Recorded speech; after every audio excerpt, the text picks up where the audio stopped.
Welcome back to the Ginstead. I'm Mary. Today is Saturday, February 21st, and the latest GDP numbers were released by the Bureau of Economic Analysis yesterday, and GDP grew by an annual rate of 1.4% in the fourth quarter, which was adjusted for inflation, which is the real GDP. And so it was 1.4% in the fourth quarter, and then the third quarter it was 4.4%. And Wolf Street came out with a really good analysis of this, and I'll put a link to it in the comments below.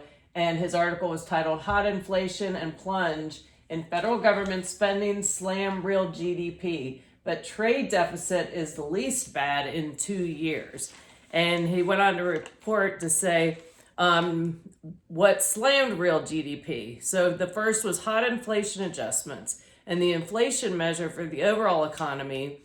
The GDP price deflator rose by 3.7% in the fourth quarter after having already risen by 3.7% in the third quarter, which was the hottest since the first quarter in 2023.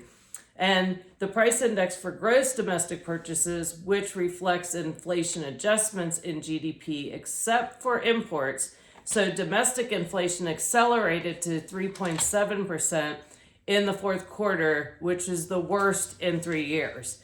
And the second reason is the federal government spending plunged 16.6% as a result of the government shutdown, which was the longest in history, as they couldn't stop reminding us of that. Thank you, Schumer. But anyway, so the pullback in government spending subtracted 1.15% points from real GDP growth of 1.4%. Now, what did help the GDP is the consumer spending, which accounted for 69% of the U.S. economy. And what we know, and what we do know, is the top 10% of consumers account for, the wealthiest account for 50% of all the consumer spending. So what happens if they get hit financially?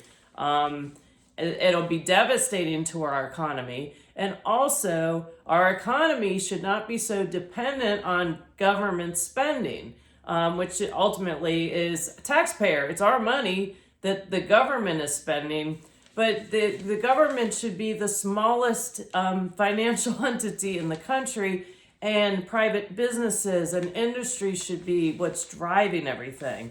And so, of course, we also heard of SCOTUS's ruling on Trump's tariffs. And so basically it's okay for other countries to impose tariffs on the United States, but heaven forbid the United States imposes tariffs on other countries. Again, America last when it comes to people in positions of power. I think this was again showing where we have members on the Supreme Court that do not defend, are not supportive of the United States of America, but they will approve of us being taxed over and over and over again. But Trump, not surprisingly, has already responded, and he put out the statement on Truth Social, and he said, based on, and this is in quotes, based on thorough, detailed, and complete review of the ridiculous, poorly written, and extraordinarily anti-American decision on tariffs issued yesterday after many months of contemplation by the U.S. Supreme Court. Let me switch over to this.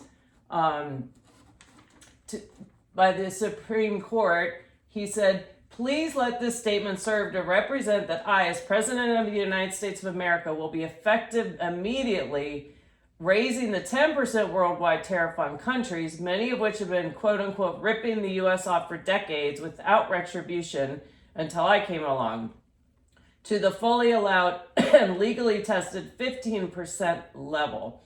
And he said during the next short number of months, the Trump administration will determine and issue the new and legally permissible tariffs, which will continue our extraordinarily successful progress of making America great again, greater than ever before. And of course, his tag, thank you for your attention to this matter. So, I appreciate that I'm not surprised that he's pivoting and already responding as a measure to remedy the situation. But again, we need to start producing things in the United States again. And that requires a lessening of our regulations. The EPA's made it, one of my friends called it the Employment Prevention Agency, just makes it so difficult for anyone to do business in to operate. And again, I applaud the things that President Trump is doing positively, to bring business back and to support the United States of America, but they continue painting this picture that everything is, lollipops and sunshine, and then he's just spent. So he announced he's sending another $10 billion, or not another, but sending $10 billion to help rebuild Gaza. And I'm sorry, but those resources need to stay here. I don't support that as a citizen of the United States. We need to rebuild our infrastructure and our security and focus on the citizens. We should not have veterans homeless. So, again, he's continuing, this administration continues to say the economy's never been better, the inflation's never been lower, and yet the reality of what we see in the real world, it doesn't match up.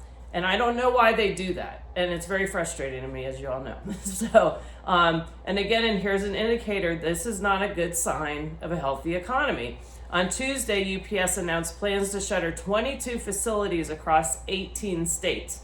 They are shrinking its U.S. network to adjust reduced package volume as a result of reduced volume package from Amazon. And so they'll be cutting up to 30,000 operational positions and close an additional 24 buildings in conjunction with their right sizing, is what they're calling it. And then also reported on Supply Chain Dive was FedEx, and they're in round 2 of their consolidation and efficiencies, and they're calling it FedEx Network 2.0.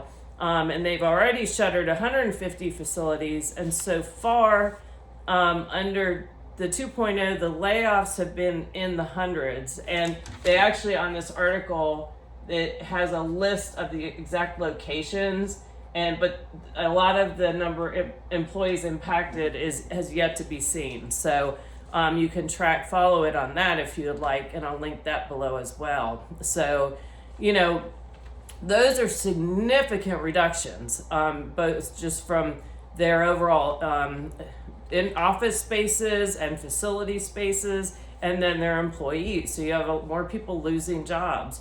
And again, our U.S. debt is $38.7 trillion, and it continues to go up. Our unfunded mandates and interest is at minimum $107 trillion.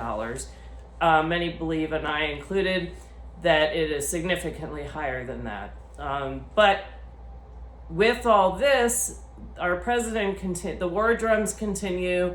The president continues to position our military in preparation for war with Iran, which nobody wants a war with Iran. We don't need to be over there. And the other concern would be you have bad actors here in the United States that could retaliate. So it's really important, because we all remember years ago when you saw those military-age men with military haircuts pouring over our border. We don't even know where they are. So we know there are sleeper cells in the United States. That's obvious, that's a given. And that's why we really need to have our focus on the United States, securing our border, identifying people who should or shouldn't be here, or who are here illegally, and sending them back home. And so what we can do is focus on what we can control, and that is making sure we're prepared and we have our food and our water and our needs for our pets, be as self-sufficient as possible, and also make sure you're putting some emergency funds aside. And we're seeing where the U.S., our currency has year over year has devalued, and we're watching gold and silver all increase in comparison to the fiat dollar. increasing in value. Silver and gold will never be worth zero. Now, an American dollar, yes, absolutely could. And we saw gold close up yesterday at $5,118.46, and silver was up $85.32. And so I think that's interesting to watch that, what has been going on with gold and silver. And also, just on a weather note, if you're on the East Coast, it's supposed to snow tomorrow. There's a lot of uncertainty in the forecast, but now they're calling for a blizzard in Massachusetts. So pay attention to that. If you live up in that area, and even in the mid-Atlantic, we're supposed to be getting some snow. And do what you can to get fit, to be strong, train in self-defense if you can. In fact, I went to Taekwondo and trained for an hour this morning. And it's just so important to be consistent with it. You don't have to go all gung-ho, and it's just consistency is really the biggest thing. So anyway, thank you all for watching. Please like, subscribe, and share, and I look forward to talking to you all again soon. Have a great day.